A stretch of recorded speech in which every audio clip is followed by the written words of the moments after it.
अरूहरूले चाहिँ मोटो भ्लगर गर्छ अनि हामी चाहिँ साइकल भ्लगर है त। यो चाहिँ कालसतीको यस्तो मजाको बाटो छ। हामी चाहिँ साइकलमा राइड यस्तो छ।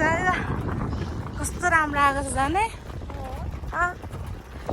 हामी चाहिँ यसरी हिँड्दैछौँ। झन् बिहान बिहानै पानी परेको कस्तो शीतल भएको छ हो। अनि घाम लाग्छ छैन।